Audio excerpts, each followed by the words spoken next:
In this episode of Rooted in Retail, I'm sitting down in person with Michelle Sherrier, Retail Horror podcast, which a lot of our retailers love. And Michelle has been on my podcast. It was episode 4 of Rooted in Retail, one of the very first, and we got such great feedback from that. Michelle is a retail expert in design, display, merchandising. I love her creative mind. I put her on the spot in this episode of giving her tasks, like challenges, to tell me how she would merchandise different stores, a jeweler and pet store. We talk about a few different examples in there, which was a lot of fun. If you're watching this episode, you'll notice that we are in person. I had the opportunity to sit down with several guests at the Las Vegas market this summer. It was an honor to be able to do this in person. It's just way better having these conversations in person versus Zoom. So hopefully you get to tune in and watch versus listen. But either way, I'm glad that you're here because Michelle and I are talking about holidays and burnout. Holidays are approaching. She's got foundational best practices for you, key things that you really need to be considering, how to stand out in a crowded market and really capture people's attention with your displays and your merchandise, how to pull people into your store. She always has so many great tips for our retailers. So I know you're going to get a lot out of this episode. We also are talking about the item for holiday, and I'm already seeing it all over the place. So I'd be curious if you're selling this item too. You'll have to DM me and let me know. We also talk about burnout because during the holiday season, it can be a lot to obviously sell. You're busy, hopefully, and we can get tired and exhausted. And so Michelle's got some really great tips for you as a store owner, as well as for your employees, how to help support them. Really great conversation covering a lot of ground. I just want to point out that at the end of the conversation, we talk about something that's really cool that Michelle is doing. So I hope that you listen to this full episode.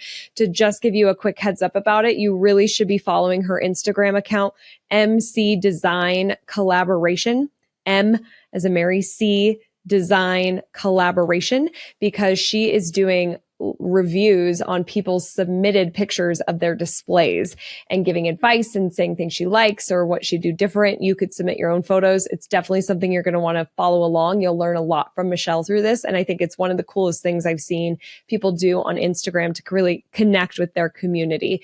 I love her. She's got so much value to add to this conversation. So we'll link, if you haven't listened to episode 4, go back and do that on Rooted. And tune into her podcast, The Retail Whore. And let's dive into this episode. Welcome to Rooted in Retail, the show that's dedicated to helping independent retailers thrive in today's ever-evolving retail landscape. I'm your host, Crystal Vilkaitis, and I'm thrilled to have you join me weekly as we explore topics that are vital to the success of your store. From marketing to mindset, money to merchandising, sales to leadership, we'll cover it all. Each episode features interviews with industry experts and accomplished retailers who share their real-life insights and actionable advice. Get ready for a great conversation on how to build your dream business with Rooted in Retail. Michelle, welcome to Rooted in Retail. I'm thrilled you're here. Thank you. It's so great to do this in person. I know. It's so much better than Zoom. 100%. And we are live at Market. Yep. We're so excited to be here in Las Vegas at the Market. We're so happy that they let us do this. You have been here for a long time. Yes. Yeah. Share a little of what you've been doing here at Market. So I not only merchandise with retailers, I also set up wholesale showrooms. So Stephen Young is my biggest client. He opened a showroom last show and he expanded this show, so I did the original setup with him, and then I'll go in and do some zhuzhing. Fine Lines expanded and moved also up to the 11.4, because I don't know how many people know this, but the 11.4 the building is trying to make, or is planning on making it more of a design based floor. So there's other showrooms that are moving up that I don't think I can announce yet, but it's going to be very design savvy, almost like high design. It's a high design at New York now. So Fine Lines, I spent some time doing merchandise from them, and then I moved downstairs to sales producers to my other showroom. So we're setting up all the new vendors, as well as recreating all the displays, so everything comes down, everything gets built back up. It's all based around the holiday or new introductions, but it's it's been great, but I'm so ready to go home. Yeah, it's a long time to be in Vegas. Yeah. Those are big jobs. So, I mean, thank you for taking the time out of your busy schedule and sitting down. So we are airing this in the month of October, and our theme in October is all about holidays and burnout because they kind of come together, right? The holiday season is so crazy for our retailers. So let's talk about, as the holidays approach, what are some of the most important factors that retailers should consider in their merchandising strategy? I think planning is the most important. Like yesterday I was with a client, and you come to market, I think a lot of people, and it's like there's so much to see and there's so much to take in, and initially you get super excited and you start writing orders, and that's why I say all the time, like, I walk the floors before just so I can get a good idea of what, because you'll see the trends as they kind of unravel from showroom to showroom. And I said to my client yesterday, do you have an idea of what your holiday is going to look like? Because I came out of anthropology, so I concept very heavily, and when I'm buying, I'm cherry picking lines to create a concept. But I think a lot of people get there and they're like, oh, this, that. And I think knowing what your concept is or what it looks like, both in holiday merchandise as well as non-holiday, and how it's going to merge together, and what your gift presentations are going to be, whether they're tabletop, hand-in-hand gifts like spoons and platters or whatnot. I think knowing that is really important, and that way then, and putting it on paper on a calendar, because I think that with my clients we have it mapped out a year in advance. Like, I know that I'm setting up Masson A on the weekend of Halloween for her holiday, but I think having it on paper, which helps you understand which dates you're going to bring it in delivery windows. So you bring it in this timeline, then you're setting it up in this timeline. And I think having that on paper or spreadsheet, whatever you're doing on it, is really important. No kidding. Do you feel like October, is that too late to be planning for the holiday, since this is? I think planning's too late. I think a lot of, I hate to say it because the landscape of the home goods and Hobby Lobby, and how Hobby Lobby, half of the jobs I did this show were rolling out some Christmas, and where do you buy Christmas trees in July? Well, Hobby Lobby, because they roll it out. But they roll it out so early, and then by the time everyday retailers and boutiques roll it out, Hobby Lobby's already got it at 50% off. And same thing as home goods. And I think that's the challenge now that retailers have. And a lot of retailers are like, no one wants to see it before October. No one wants to see it, but bottom line is it needs to sell. And it needs to sell through. So if you put it out too late, it's a fine line, but if you put it out too late, this person's already got it on sale, and you want to be able to sell it through so you don't have to put it on sale. Right. Okay. So I'm setting up retailers start. Halloween, it's hard because you've got your Halloween presentation still, and all of a sudden Christmas is going up. Yeah. But it's really, earlier than that's a fine line, but there's a lot of people that put it up that early, and they're selling through, if not selling it out. Okay. I think Vroman's bookstore last season, when I was talking to my friend Fabian, who was their buyer, he's like, we put it up 2 weeks ago, and it's already, half the stuff's already sold out. Wow. And it's, bottom line is, again, like, you want to be sold through it by the time the holiday actually reaches. Okay. And it's July as we're filming this, so just to give context on timing. Get ready, people. I know, no kidding. Get ready, and you got to plan. I love the quote, fail to plan, plan to fail. Yeah. Just like anything, so we got to make sure we're ready. What about some best practices for holiday merchandising that can ensure both customer satisfaction and optimal sales performance? Cross-merchandising and add-on sales. I talk about this all the time, is that when you are building your presentation, whether it's personal care or tabletop or whatnot, like, think about what your customer is going to use them with. Candles, pair up matches with it. Do some presets. Like, I love the idea of spending some time, and you don't have to go crazy with the pre-wrap thing, but for one of my accounts, we did salts from, I think it was Bella Cucina, and then she bought bamboo spoons from somewhere else, so we tied them on with a little burlap and a little tiny twig of like faux green. So it felt like holiday. It was an easy purchase. It's like you can grab and go, and you're building up your sales. Totally. And I think if you make your own sets and whatnot, you have a bigger profit margin built in, because if you can find some great, like, inexpensive little bamboo spoon and tie it on a higher end, because food only has so much of a markup. So your profit margin is really building this up, and whatever you're bringing into it has a bigger profit margin, which will boost the whole sale. Awesome. Okay. I kind of want to put you on the spot and give you a couple of questions that are industry specific that aren't necessarily gift and home. I would be curious how you would do an add-on or cross-on for a jeweler, or cross-sell or add-on for a jeweler. For high-end diamonds are a hard one, because I think, the layered look is showing multiple designs on one, because everything right now, we all layer everything. And I think that if you are, I don't think you can build on much on a $50,000 diamond necklace, but I think that if you're selling, the tennis bracelets, or show them in multiples and show different price points with them, because I think that, it's easy for someone to go, I love that, but okay, so that's 4,000. Like, how much is that one? It's like, that one's 1,000. So it's almost like a deal. Right. So it's easier to sneak in, medium price things to help upsell the higher price things, but also a lot of times they will buy the other item as well. It's so good. It's the price justification, right? When I see something, I love that. Okay, what about for a pet shop? A pet store? Oh, pet stores are easy. Okay. It's like, I have 3 dogs, so I just think like toys and treats and beds and toys that go back with the beds. There are so many lines that do such a good job. Fringe Pet Shop has expanded, because I do Fringe for Stephen Young, and their pet division has blown up. It is so big, and it's so full of toys, and they're concepting now. It was so cute for the summer. They did this whole little barbecue thing, and they did these little toys that looked like little sides of meat with, like in a butcher shop, and little teeny tiny barbecues. But I think that if you can build your sale, say it's like a wilderness thing, you can do, or they did hunting toys too, which I'm not a hunting thing, but I'm sure there's dog beds that you can tie back to that with the toy with it. Concepting, I think, for pet stores would be the funnest thing to do. Yeah, no kidding. It sounds like it. Oh my gosh. Okay, finally, what about a toy store? Toy store, same things. It's like for us at the pharmacy, we'll do plush and books that go back to it, plus other little fidget toys.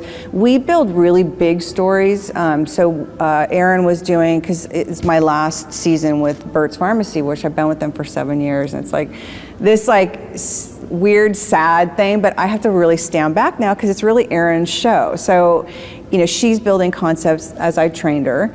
And she did an astronaut. So she was pulling puzzles from one vendor and books from another vendor, and then astronaut candy from something else, where you create these really big statements. I think it also keeps your statements more cohesive.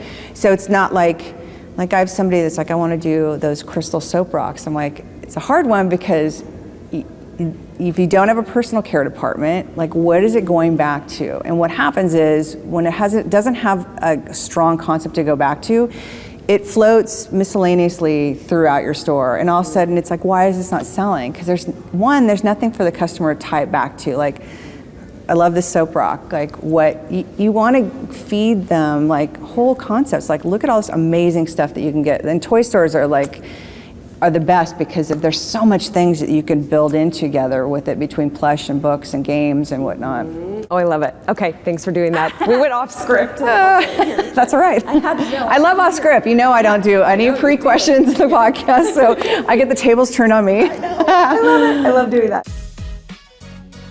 If you're tired of your social media creating little to no results, or you feel like your content has just gotten stale or maybe even boring, I have a brand new free training for you. It's called the Social Media Hooks and Hacks: How to Save Time and Stand Out. This training is going to help you capture your customers' attention from the very beginning, get them to stop the scroll, engage, and act. You're going to stand out from the competition with branded, unique content. It's time to save time and connect with customers like never before with this 80-minute training. You can get it at crystalmediaco.com/hooks, HOOKS, hooks.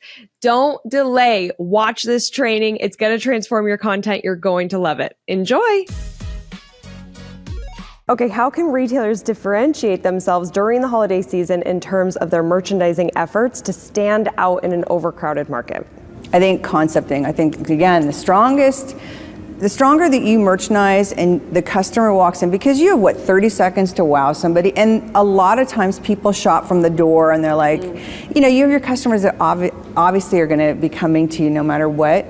But I think that if you're concepting and you're building stories, because merchandising is storytelling, and the more you're storytelling and telling these amazing things, the more you're kind of pulling them into the store, and it's like, what is that? And I think that your opening statement is the most important statement out of everything in your entire store.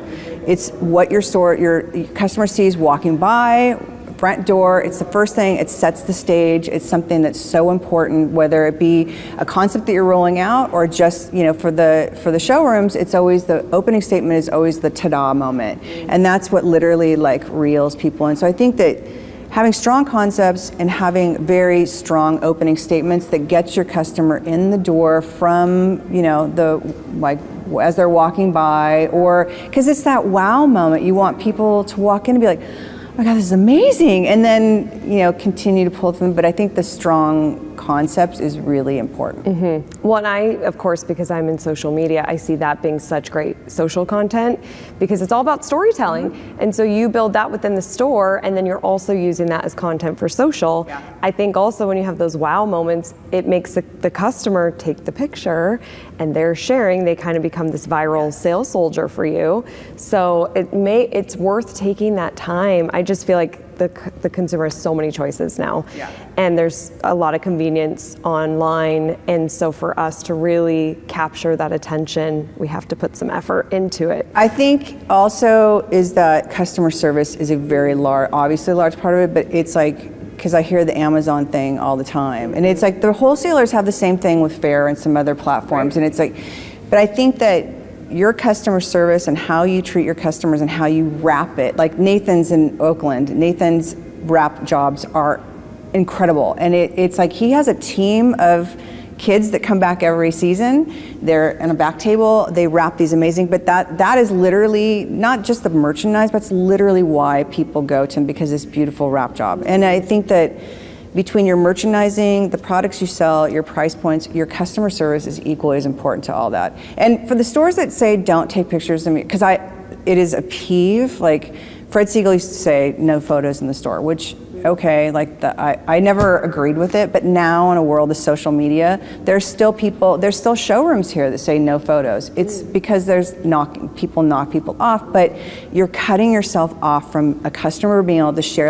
I was ready to share this one showroom stuff, it's so cute, and he literally stops me in front of, stands in front of, please no photos. I'm okay, but that stops you from your piece going out to her. You don't even know who's taking your picture and where they're going to send it, and it's it's the knockoff thing is out there. I think be less worried about that, be less worried about the Amazon, worry about your focus on your customer service. Stuff like that is what shoots you in the foot sometimes. Absolutely. I so agree. So good, Michelle. Okay, what about some key merchandising trends that you're seeing this holiday season? Okay, I've been mostly in appointments, but the last 2 days, I will say, mushrooms are still super big. And there's high-end mushrooms, amazing fabric mushrooms that have velvet tops with little pearls as the accents, to super inexpensive lines that are doing it. And I think, like I said, I cherry pick. So for Raw Paradise, we're gonna do mushrooms. And last year we did collections, ornaments from Cody Foster, from Creative Co-op. And now we're going to kind of beef it up and include some other things. We're going to mix it with crystals, so it gives it more of that glitter. But there's so much good mushroom, and you can go two different ways. You can go the traditional red and black with the polka dots, or you can go this really pretty, organic, kind of natural, more botanist feel. But I'm loving the mushroom thing. That's literally what I've seen almost everywhere. Okay, so I'm going to see mushrooms everywhere this holiday season. Okay. They've been out for a while too, because it's there's always a trend where sloths. I was please, and bees. The bees are still super strong, but you're seeing them kind of drop off now. Thank God, because it starts, obviously, the most courageous designers put out these random objects, and then you watch other vendors kind of like, okay, they're selling, and then you watch the trend kind of grow, and then when it's at the less expensive lines, that it's like, okay, now it's a trend, and that's where it starts to kind of eke back a little bit, but it's so, because you can do it two different ways, I think it's got a lot of legs. I think it's going to be a while. Okay. All right. I can't wait. You heard it here. Mushrooms. I know, I love it. Okay, let's talk a little bit about burnout, because the holiday season is so busy for a lot of our retailers, and you're working every single day and long hours. And it can be such a fun, amazing time, but it can also be super stressful. So what are some strategies that retailers can implement to prevent burnout among their employees? Let's start there with employees, particularly during this busy season. I think, thinking back to the days of like when I had my stores and I was you're in the grind day in, day out, I think keeping it fun, and I know, because I think all of us, when we get really stressed, like, it's not fun anymore. Like you're like, you've lost the sense of humor. You just, at this point, just want to wrap and go. But I think if you keep it fun with contests for your employees, where it gets momentum, I forget what store it was, but they would have pizza parties, because the staff also, it's like, some stores, you want to keep your employees like eat lunch here. So, and if you don't want them to wander off because then they come back late, or their food was late, or whatever happens, bring them in lunch. Like, make it something fun. Do a contest. I think the contest thing is really, because a lot of stores don't work on commission, and I don't really agree with commission, but I do think that you want to have something to engage them, as well as like strive for. And I think it was Annie from Urban Girl in San Diego, when I interviewed her. What I love at Holiday, she, they don't do commission either. She doesn't believe in it either. But they, for their managers that really, everyone has their goals. So your store's goals, your team should know your goals. There's a lot of people that don't tell their employees like this, like, we want to do $1 million. Here's how we're going to break down $1 million. Here's your goal. A lot of stores don't share that information, which I think is crazy, but if you're not going to, at least give them a sales goal, and then they'll chart it on a wall so everyone kind of gets their own competition within the store. But for Annie, what she did was, with all of her, because she's got 10 locations, and so she gave each of her managers, they're in San Diego, like a $300 or $400 certificate to the resort, the Indian resort that has gambling and stuff like that. So they could get their room. They had enough to go out to dinner. They, could go get a massage or whatever. And it was like this big, beautiful, here's the end of your season gift, and thanks so much for, or a bonus. But I think that, contests for your employees, and if you have multiple locations, contests where they're like working, the other stores are all kind of competing with each other. I mean, Anther did the same thing. Like, we all knew what each other's numbers were, and it was always like this race of who was going to beat who. Yeah. Okay. So many good ideas in there. I love this. Now, what about for the store owner? How can they prevent burnout, or if they're in it, like, how can they have some balance? I think, I just keep thinking of how I try and keep balance for myself when I'm in, like, I'm coming off of almost a month. Burnout, or I know I'm burned out when I'm in a car and I'm getting super aggressive and I'm getting so impatient with the light, because the lights in Las Vegas are so long compared to Los Angeles. Yes. That's where I know I'm getting burnout. And the way I've managed to combat it is to still 12 or 14 hours, but try and some days take an afternoon and go get a massage, or for me, go get acupuncture, or go do something for yourself where you take yourself out of the store and the stress, because it's going to be there when you come back. And I think that a lot of people literally will be there like, no, I need to be here. No, and you get caught in this drain of like, I need to be here, and it's like, it's actually making you worse. It's making you more aggravated. It's making your team more stressed out.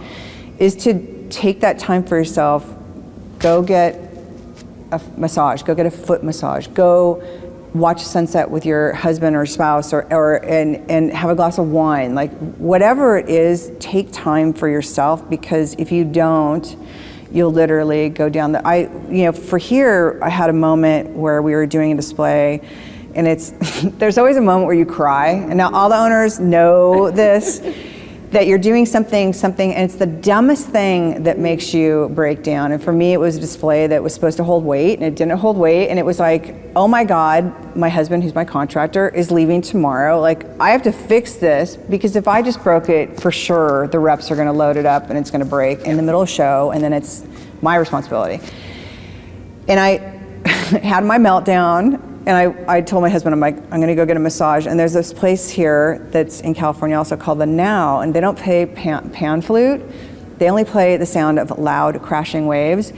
And the sensory, like to be face down and just hear the sound of waves, like it was one of those things, it was so crazy because that sound, it just literally took out all the stress. Oh, wow. Because pan flutes, it's easy to think of over and above like bad pan flute music. Waves, not so much, and especially when they're so loud. So I realize that you have to take care of yourself in order to take care of your store and your team. And the more angst out and aggravated and frustrated you are, your team is going to feel that. And then they are not productive. And then your customers feel it. And it's so important if you start, they always say, the fish rots from the head. If you start at you and take care of you and your mental and your physical, that it ends up a good trickle-down effect for the rest of your team and customers.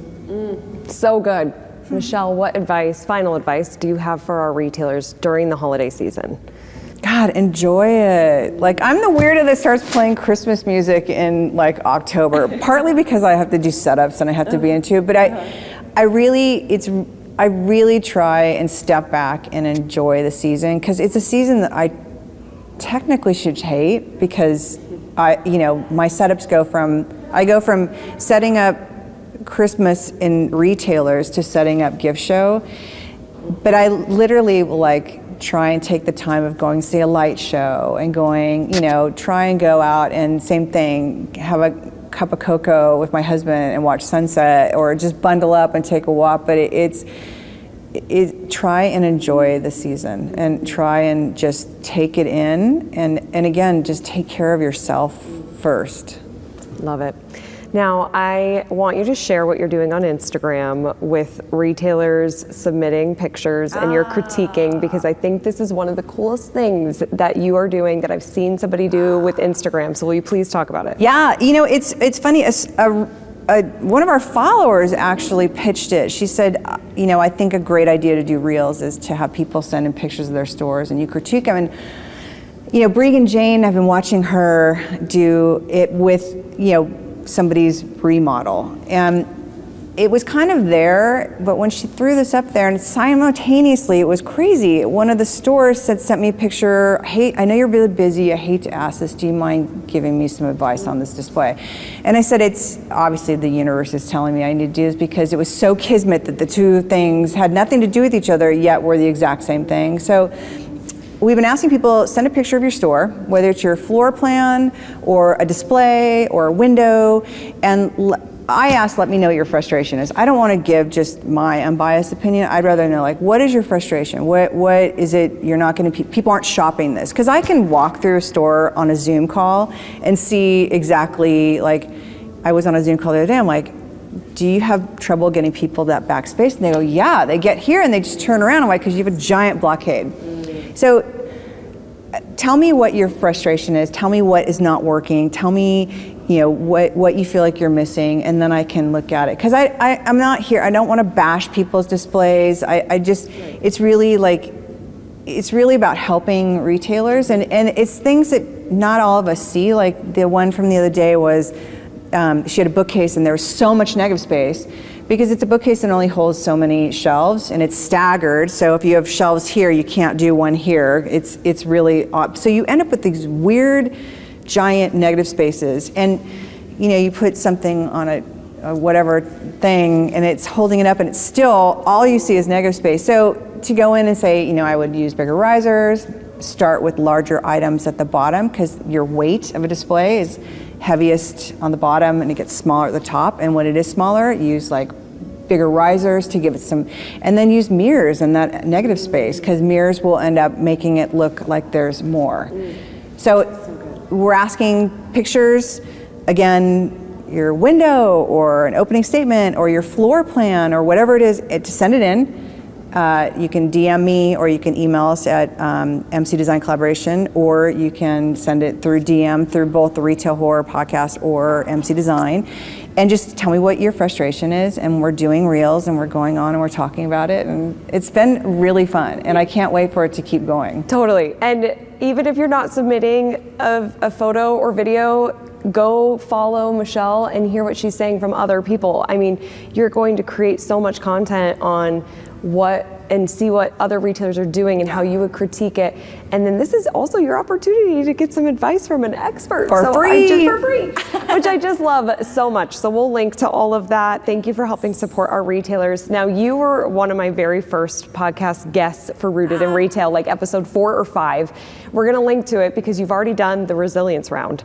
So we're gonna link to it so people can hear your answers there. And if they haven't listened to that episode, they have to, because I learned so much from that show, and we got such great feedback from it too. Well, it's funny, our worlds are very different. They all work together, but it's, because I want to have you back on to talk about holiday social media, because so many people learn so much from you, and it's like everything, it all goes hand in hand. And I loved being able to talk to retailers, because it's, there's so much, and there's so many tools now that are available to everybody. And I think conversations like this and retail podcasts are like, there's so much information out there, and it's everything from social media to merchandising, and they're very different worlds, all of them. Yeah, but when you can talk to a couple of experts and understand what you need to be doing and then how they can really work together. I mean, there's a lot of things that you can do together there. So thrilled for this conversation. Thank you so much for being on the show. Oh, you're so welcome. Thank you so much. Everyone, keep in mind, remember that I'm rooting for your success. Have a great week ahead. Bye. Thank you so much for being here. It means the world to me.